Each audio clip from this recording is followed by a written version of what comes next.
If faith is a journey,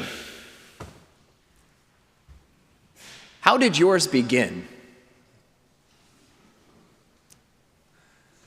When did it begin? Where did it begin? Do you remember? Not just when you started going to church, if you started going to church. Not just when you were baptized, if you were baptized. Not just when you were confirmed, if you were confirmed. No, all of those might have been touchstones, mile markers along the journey of faith, or not. So, if it did, how did yours begin? When do you remember taking your first step on the journey of faith? My parents sang in the choir at Aldersgate United Methodist Church in Olathe, Kansas, which amongst other things, they still do, by the way, which amongst other things meant that they had to go to both services every Sunday, and worse, so did I. My friend Benji and his sister, whose parents also sang in the choir, would most Sundays sit next to me and my sisters. That is, except for those few years when they moved to England. Long story. The point is, most Sundays, we sat next to each other, trusting that our parents would let us know if, on the off chance our game of bulletin tic-tac-toe got out of hands, someone would let us know. It happens to the best of us. Maybe it started there. I don't know. See, there was no altar call moment for me. No moment in which I shrugged off my pagan clothing and put on the clothes of faith. No. It just sort of happened. Somehow in that safe space, in that sacred space, in that little church where I could ask big questions, almost miraculously, I took that first step of faith. I came to understand the grace of God made known in Jesus Christ.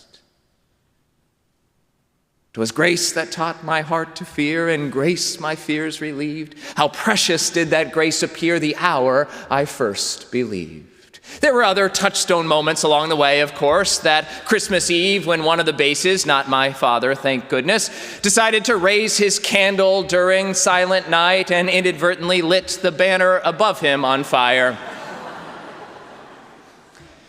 That Sunday, my sisters and I, for some reason, decided to sit in the very first pew, and were laughing and joking and having a merry old time during Reverend Despay's sermon, missing the glaring look from our mothers, only to have someone else step in and calm us down. Or that day when my church hosted an AIDS conference and had protesters on their way.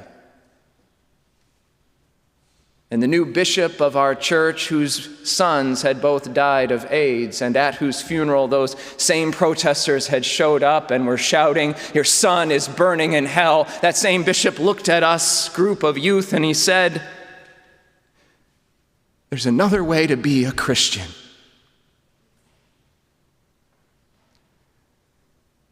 Somewhere along the way, I took that first step of faith.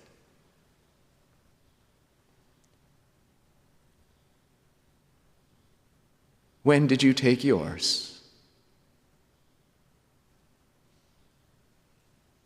Have you taken yours?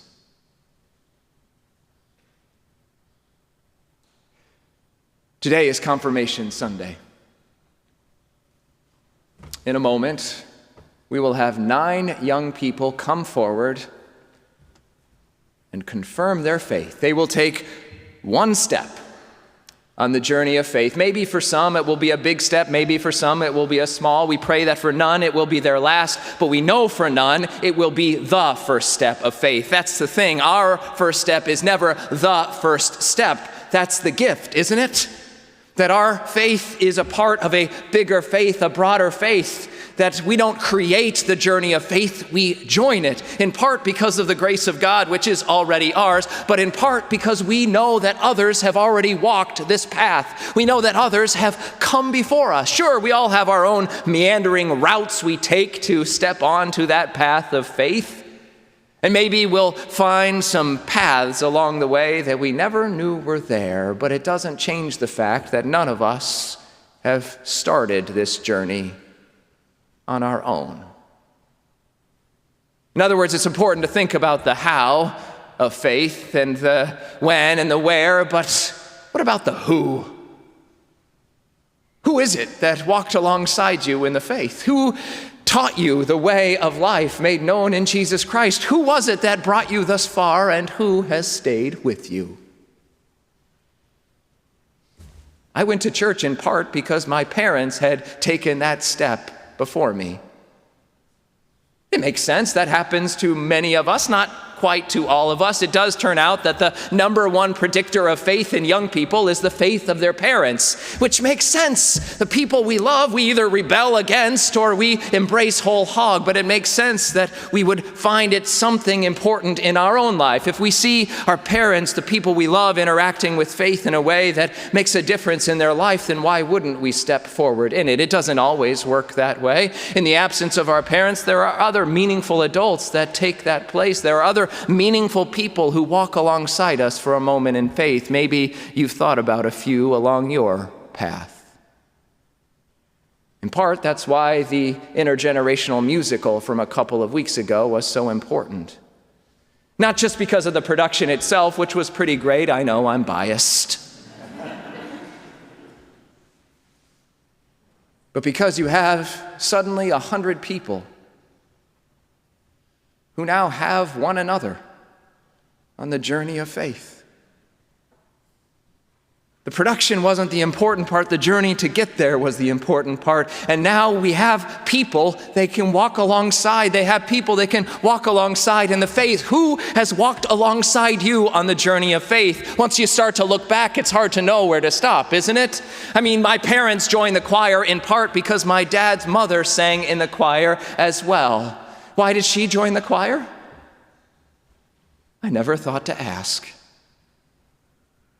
But presumably somebody shared the faith with her who had shared it with them, and somebody had shared it with them. And if you keep going back far enough, generation to generation to generation, eventually you'll land at the story we find ourselves in today in our gospel lesson, so beautifully read by Sean. Maybe you heard it. It's the moment, maybe not the first step of faith, but a pretty big one. It's that moment when Jesus steps off the path in body, if not in spirit, and asks the disciples to take it from there. The lesson comes from the Gospel of John, which, as we remembered together last week, is the last gospel written in the late 1st century, early 2nd century, enough time for them to have kind of messed some things up and to try and remind each other of how they find their way forward. In particular, John's gospel was trying to remind each other that Jesus may not be coming back in the same way you thought he was coming back, which meant that they had to take it from there. We can hear it in the passage for today. The hour has come. What you have told me, I have told them. The words you have given me, I have given to them. I am yours, yours are mine. We are trying to get them to go together. Only this doesn't happen in John's gospel in the Garden of Gethsemane as it does in the other gospels. In other words, it's not Jesus praying silently while the disciples, like a sermon, are trying to not fall asleep. It is a moment in which Jesus is sitting at the same dinner table with these disciples. And he's having a conversation with God. He's already washed their feet and given them a new commandment. Love one another as I have loved you, so you also ought to love one another. And he's telling them it's your turn to take it from here. The very next chapter, the very next scene in John's gospel is Jesus being arrested and crucified, which means that besides one brief moment in which Jesus, the risen Christ, comes and again sends his disciples out, if you love me, feed my sheep, they were on their own from there, if not alone. From that moment on, they had to choose whether to take this faith on for themselves or not. We get it, don't we?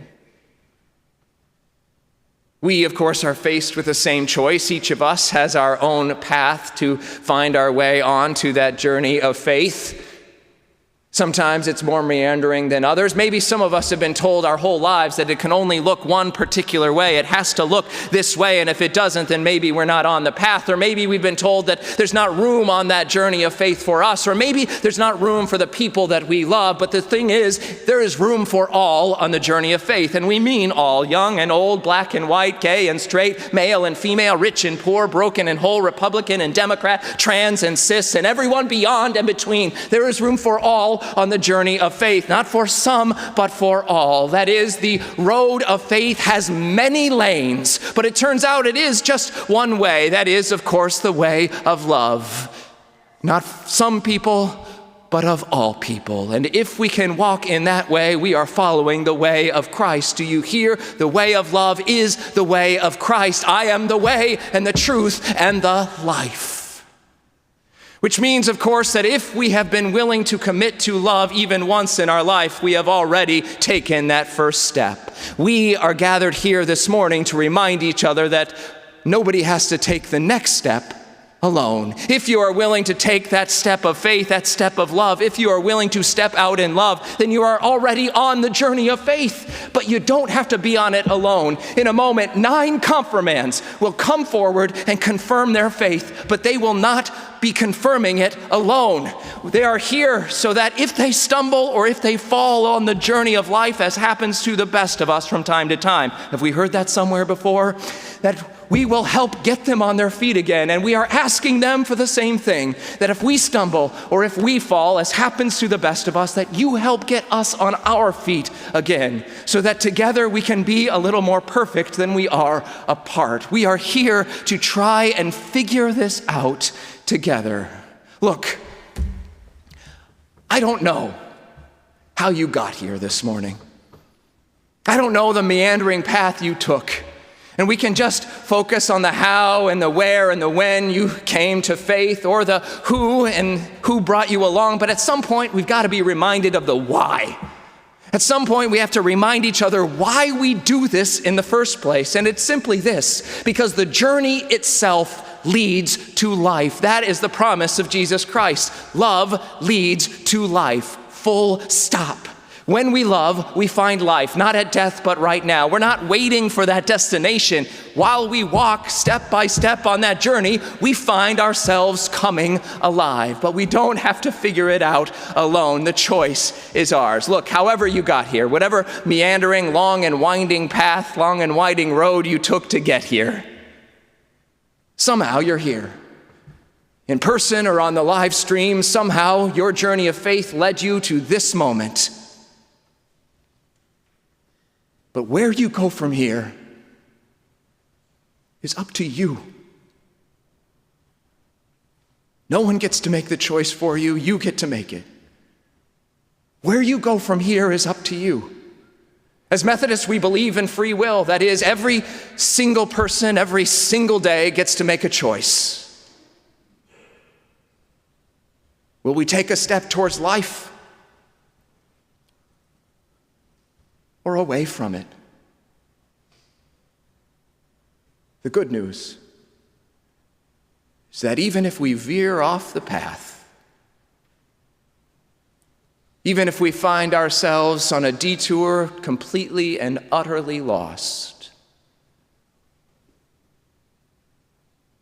the gift of grace is that we are never more than one step away from the journey of faith. We're never more than a step away from the gift of life. We just have to take it. So who knows? Maybe the only thing you'll walk away with today is a winning streak at bulletin tic-tac-toe.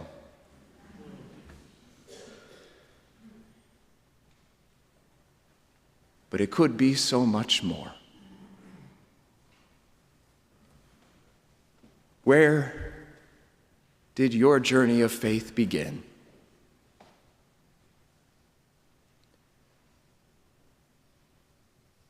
Where will you go from here? Amen.